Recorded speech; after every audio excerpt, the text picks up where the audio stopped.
I found 15 different ways to pack the new Wordencraft EasyPack 15 litre as my everyday backpack for the past 2 months, but my EDC has changed. If I was shooting only photo, a small sling's all I need, but I also shoot video, which is how I got into this mess in the first place. If this backpack can carry any one of my 15 video kits, Nikon, Fuji, Leica, and Sony, odds are your photo setup will fit just fine in this everyday bag. I'm Jack, a scientist, street photographer, and this is Bokeh Therapy. Wordencrafts did send me the bags and accessories. If you don't think this can be an unbiased review, fine. But at the very least, I try to make it an exhaustive showcase of what this bag can hold. All the camera gear I'll show you though is mine. And while these setups are geared towards video, one of these is my go-to for everyday photography. The EasyPack is made out of a dual-coat water-repellent nylon canvas, the same 500D nylon canvas they use in all their sling bags. It ages really well. I have my Pilot 10 litre for over a year, and the waxed tan fabric has darkened a little bit for a nice patina. The YKK zippers run along an inside track of nylon fabric for extra protection against the elements. There's a top handle, a luggage pass-through strap. We'll talk about all the other features as we go, but the biggest feature I'm interested in is the weight. It's only 750 grams, half the weight of their 18 litre Pilot backpack, my previous travel camera backpack, but this EasyPack can still hold a lot of gear. Let's start with the smaller camera cube for setup 15. It velcros on by 2 attachment strips and feels very sturdy. Does my Nikon ZF fit? Only if you attach a pancake-ish lens, the 26mm, 28mm, or 40mm. These lenses all fit. If it's any bigger, an f1.8s prime, zooms, or an adapted manual focus lens, then probably won't fit. These dividers do velcro shut, have a bit of give in case your gear doesn't quite fit, but I'm confident in how thick the padding is. The cube has a front opening design, which means it's not really meant for on-the-shoulder quick access. You need to put your backpack down to get any gear out safely. I do have a hack for converting this to quick side access later in the video. The 2 zippered pockets on the side don't give access to the internal compartment of the bag, but they're discreet, hidden by your back, and expand outwards rather than inwards to preserve the internal space. It's big enough for a small tripod like my PGY Tech tripod, or an umbrella, or skinny water bottle. There's still enough space all through the bag. This is just a small cube. I used to own the cameras in setup 14, but not anymore. I'll use these Wordencraft pouches as a stand-in. The M pouch fits the X100, the S pouch fits the Ricoh GR. You see both of these pouches fit back to back inside the smaller camera cube, and the X106 with its internal built-in ND is particularly useful for video. Pity it's sold out everywhere. Setup 13 is my Leica M10R with any M mount lens I own. A 50 lux, a 35 lux fits perfectly. How do I use this for video? There's no video functionality in M cameras. I have my audio recorder for voiceover. This is the 32-bit float recorder I use from Tentacle Sync because still images can be more powerful than a moving frame. I know most of you don't care about video. I didn't care about video until I had to do it. Photographers have always looked down on video. The history of the still image was always considered superior, and when motion pictures first came along in the late 1800s, it was viewed as a cheap thrill for the masses. But in the end, it took a French magician to elevate this art form to new heights.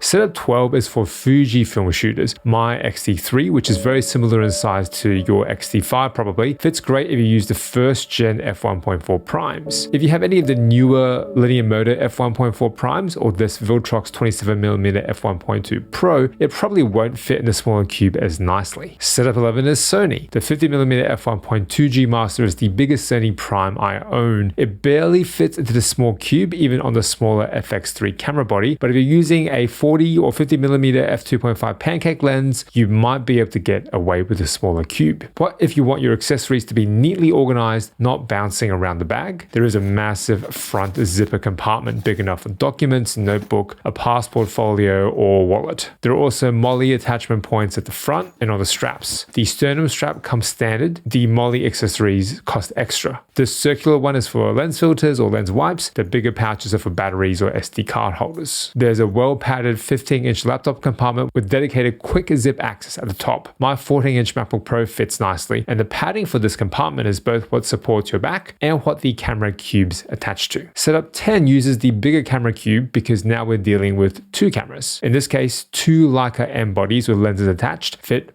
back to back. My M10R, enter monochrome. Setup 9 is 2 Fuji cameras now, 2 X-T5s or X-T3s back-to-back, lens to lens, as long as both lenses are quite short. Great if you've got an f2 Fujichrome setup. The 23mm f1.4 version 1 and 35mm f1.4 fit fine, but Viltrosk's 27mm f1.2 is too long. You might need your second body to go without the lens or use a pancake lens. Setup 8 is 2 Nikon cameras with an asterisk, infamous for their comparatively huge Z-mount primes and bigger bodies, but I can still fit a Nikon ZF and a Z6 III in the big cube. I have a Type-Oxymirror 28mm f1.4 and Z mount on one of these cameras, review coming soon, and the 40mm f2 on the other Nikon camera. This is the limit of a Nikon kit that will fit in one cube. Setup 7 is Sony cameras, but they don't really fit into this cube with G Master primes attached. One G Master prime and maybe one pancake lens at a push. To get around this, you'll need to start mixing and matching. George Méliès could see the potential right from the jump. His background in visual artistry gave him a head start in figuring out motion pictures. Jump cuts, double exposures, mixing and matching frames were all amazing tools to captivate a live audience. He learned how to superimpose ghostly images of floating heads into the frame, but the real potential for the medium wasn't unlocked until 1902.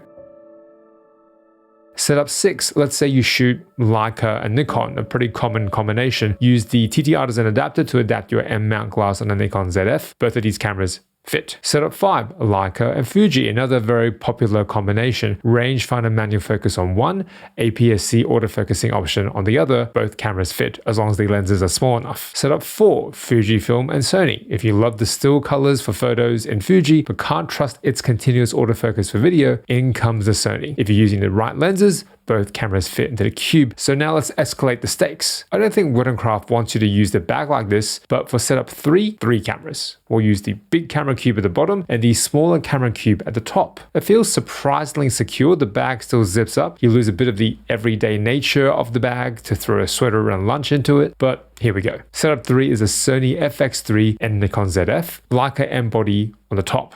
Fits. Setup 2, Nikon Z6 III, Nikon ZF, a Leica M at the top, plus tripod, audio recorder, light, laptop, 2 camera video shoot, assuming you're only using available light, but this is getting quite ridiculous. None of these setups are ones I actually use.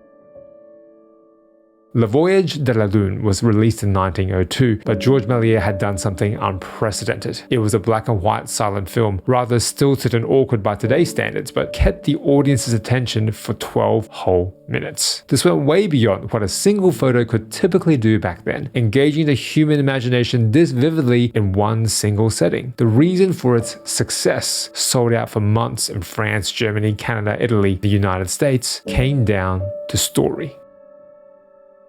Wood & Craft says the EasyPack is designed for EDC users rather than professional photographers. But what counts as a creative professional these days anyway? Like George Méliès, with a tale of humans versus aliens and a round trip to the moon. No matter the medium, creatives just need to tell our story. Setup 1 is my actual EDC, Z6 III. As long as it's a prime, it fits into the big cube. In the next divider, my Osmo Pocket 3, the main video camera I use for on-the-street footage, into this tiny spot. On the top of the bag, I don't use the small camera cube. Instead, I put in the Cantina sling, either the 2.5 or 3.5 liter. Because the Cantina has open dump pockets and a tote design, you can see at a glance what's packed inside, and it's great as a facsimile of an on-the-go camera cube with padding. If you leave the bucket opening facing to one side and unzip the EasyPack on your shoulder, it does act like a quick access camera compartment. And when it's open, it's the most intuitive sling bag I've used while on a shoot. Sometimes you just need somewhere to put some things. If I only wanted one camera bag, the Cantina probably wouldn't be my pick because I do want pockets and compartments to be covered and zipped, but it pairs really well with the EasyPack. I even wear the sling under my backpack so I can put the camera away at a moment's notice in transit without having to take off the backpack to put it into the cube. So this is my current EDC for both photo and video. Not quite minimalist, not quite maximalist for on-the-street shooting and YouTube reviews. I only do video because it lets me tell my story with photos. And right now my story is cluttered with too many lenses. You'll find the next lens I'm testing here when that video is ready to go. I'm Jack, capturing the peace in every moment.